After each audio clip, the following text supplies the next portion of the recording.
Hi, Lorna here.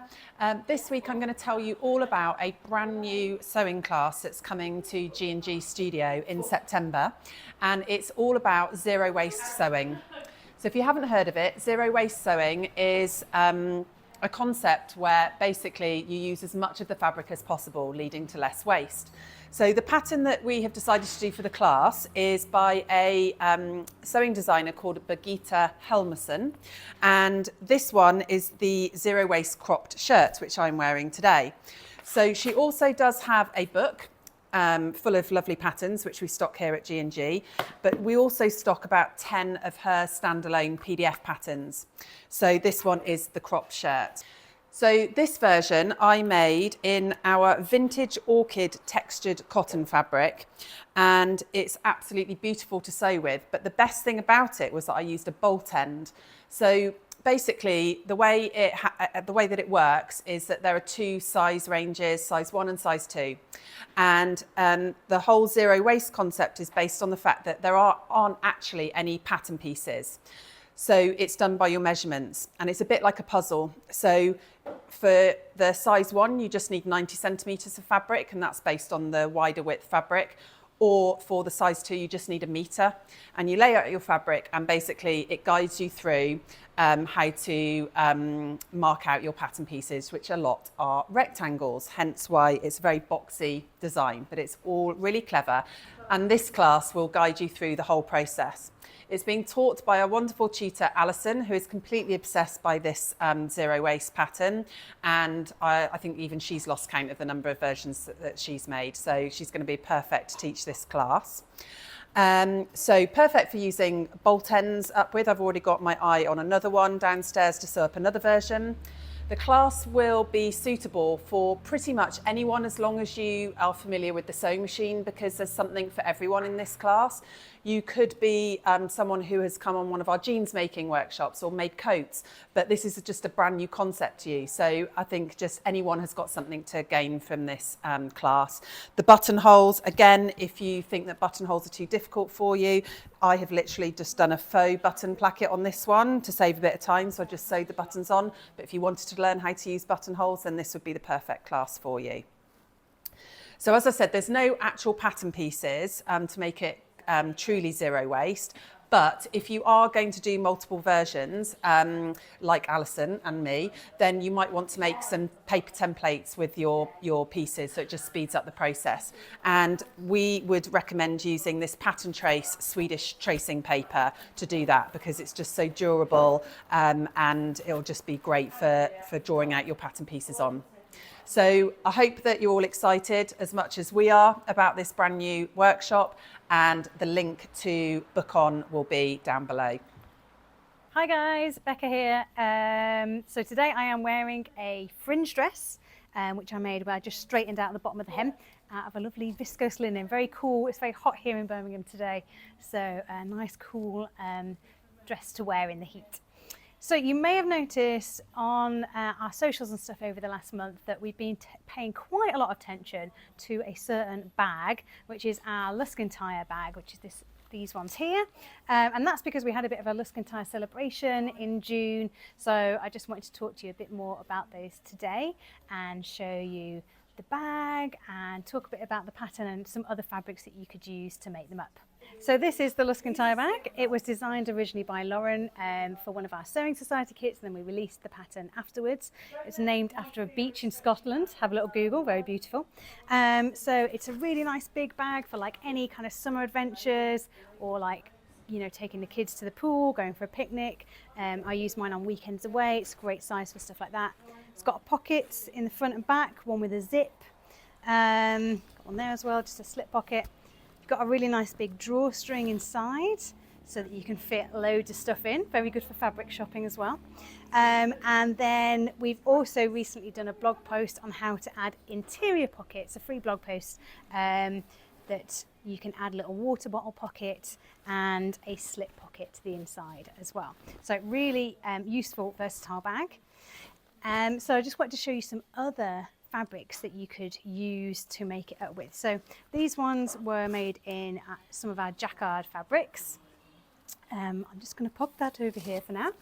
I've got a few other nice ones that I think would also be a good option.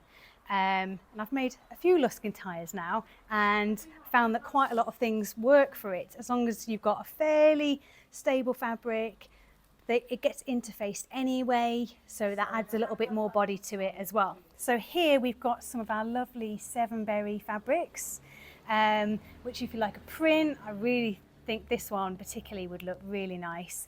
It's the fuchsia spotty stems cotton linen fabric, and you can see it's quite sturdy, sort of medium weight, and that will kind of hold the shape of the bag well.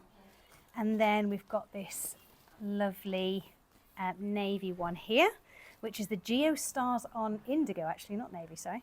And that would be really nice as well. These ones are a little bit narrower, so just watch out for that with the fabric requirements if you were buying them. But again, would make a really nice, fun print bag. And then we've got some plain options over here as well. So these ones, we've got a really nice range of cotton twills in lots of different colours. I quite like pink, so I was very drawn to this one here. Let's just find the name. This one's Dahlia Red, actually. It's kind of a very deep fuchsia in the flesh, and that's one of our cotton twills, and that would look amazing, I think, made up into a nice bright bag. And then this one underneath here is a needle cord, which again would give like a bit of unusual texture to the bag, add a bit of interest that way rather than a pattern. This one is actually a stretch, but as you're going to interface all those pieces anyway, the outer pieces, I don't think that would be an issue with the pattern. And if you're interested in the colour, then this one is the Emerald Stretch Cotton needle cord. So those would be great made up into the bag. And one last one I wanted to show you as well, because one of our customers in the Sewing Society group recently made one of these. She made her Luskin tire from the Bedford cord fabric that we used in a backpack kit last year before. And that was gave a really nice finish as well. So another great option would be our Bedford cord, which also comes in a navy colour too. So for your Luskin tire bag, you'll also need some webbing as well. So you want a width between sort of 35 and 40 millimetres. Somewhere around that works well. So we've got a really nice selection. This one's our navy and white stripe. I think that one would be quite cool if you're using a plain fabric. These ones are our 40 millimetre wide cotton webbings. They come in quite a range of colours. That's the ecru, but we've also got a taupe and a pink, a navy, among others. And then we've got this fab pink. If you were really into pink, you know, would that be a bit much or not? Maybe not. Maybe you love pink that much. Then this is the pink stripe double-faced 40 millimetre webbing, because it's got different stripes on both sides. You can play around with that.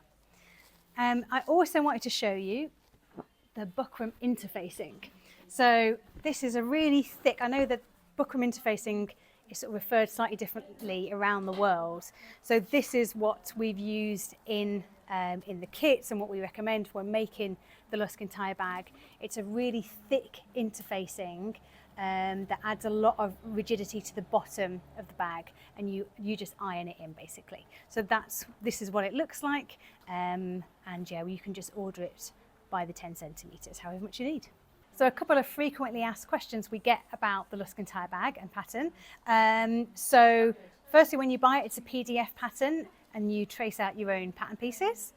Another question we get asked a lot is what needle should I use? So for sewing the sort of outer fabrics, you can probably use a size 80 depending on what fabric you are using. But when you're sewing the straps and the thicker bits, then you probably want something more like a 90 weight. So maybe buy a mixed pack, and that's what we put in the kits before. People often ask if they can wash it, because obviously you use your bag, it gets a bit grubby over time. So everything included that's used in the pattern is machine washable. If you wanted to be able to wash your bag, I'd probably pre-wash your fabrics first. The one thing to consider is the buckram. The washing recommendations are 30 degrees for that, so I wouldn't put it on a hot wash. If you're going to wash your bag, I'd put it inside out in the washing machine on a delicate wash, and reshape it as soon as you get it out of the machine so that the buckram sits nice and flat afterwards. And also sometimes we get asked about when you're sewing over, there's some thicker areas to sew over. So you can use a little bit of fabric as a hump jumper to get over that. And if you're not sure what I mean, have a look at our reels, because we just posted one about how to use fabric as a hump jumper to get over those thicker bits. So talking of ideas and inspiration, on Wednesday, which is the 3rd of July, is the launch of our latest Sewing Society kits. And people often tell us that, you know, they might try something new because of the kit and discover a new silhouette or a new fabric or something like that. And, you know, we put a lot of love into the kits to try and get them to you with as much inspiration as possible, basically, and lots of good tips in there. So, clues to the kits. So the first kit, the pattern in that is a real TNT pattern, a tried and true pattern, something that you'd make again and again, and you can make it in lots of different fabrics. We've got some really nice ones in the kit as well. And it's a real kind of, there's a lot of teaching in that kit. So you'll learn lots of techniques and stuff, especially if it's something that's new to you. And then the second kit has got some really gorgeous fabrics in there. There might be a tiny bit of sparkle, a little bit of stripe in there. And this is a garment that's good for summer, but can also see you through cooler months as well. And there's some cool techniques in there that Lauren shows you as well, that demonstrates a few extra bits on top of the pattern that she demonstrates as well. And there might also be another little surprise in the release, something that we might have already been talking about. So if you want to be the first to find out about the kits, they go out at 12 o'clock on Wednesday the 3rd. So sign up to the newsletter and then you'll get first notification of what they are.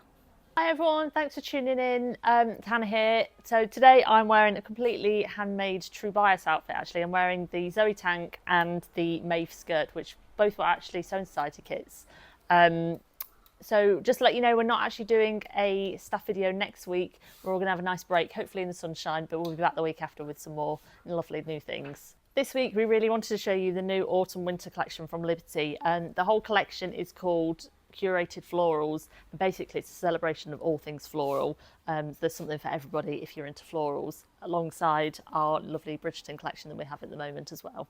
The first few we're going to show you, they're a little bit more abstract, but you can still kind of see the florals in them. This one is called Floral Impression. It's kind of like a little bit more of a painterly with these gorgeous like teals, very autumn winter kind of tones. As you can see, as per usual, like all the other cotton lawns, they're lovely and floaty. Perfect for this time of year if you want to make something now, or you could save them for later in the year. I think they'd be great for literally any kind of thing you wanted to make. They're just lovely. Next up is Artist Bouquet. So this one's got more of a, again, more abstract, but you can definitely see the flowers and the leaves in there. It looks actually just like it's been painted on the fabric. The colours in this are gorgeous, perfect for autumn, winter, but also I think I'd wear this in the summer as well because you've got the pops of the orange and the green. It makes it really summery as well. This one's called Ikat Tulip. It's more of like a blurred floral, again, very abstract, but you can kind of make out the shapes of the florals on there. Again, with all the others, perfect colours for any time of year. They've got the lovely kind of like pinks in here, which really bring out the pattern. This gorgeous blue one is called Iris Scatter. We also do have it in a green colourway and then kind of like a pinky purple. So there's a colour for everybody. This one's a little bit more kind of geometric, a little more like stylised, but again, definitely along the floral theme. If you're looking for something a little bit more kind of scientific looking, this one is perfect. It's called Language of Flowers, and you can see in the little tiles, it's like scientific little botanical drawings of each of the flowers with the names on. So it's educational as well as being beautiful. We do have this in another colourway as well, so check that out. Another gorgeous floral one is this one called Lily Jane. If you're really into colour, this is perfect for you. As you can see, this gorgeous green in the background really pops with all the different flowers with the pinks, the purples and the yellows. This one's quite realistic. It's almost like a real life meadow full of flowers in the summertime. Lauren's got a few great blogs on Liberty fabrics, how to care for them, ideas on what to make with them. So please do check those out if you're really interested in these fabrics.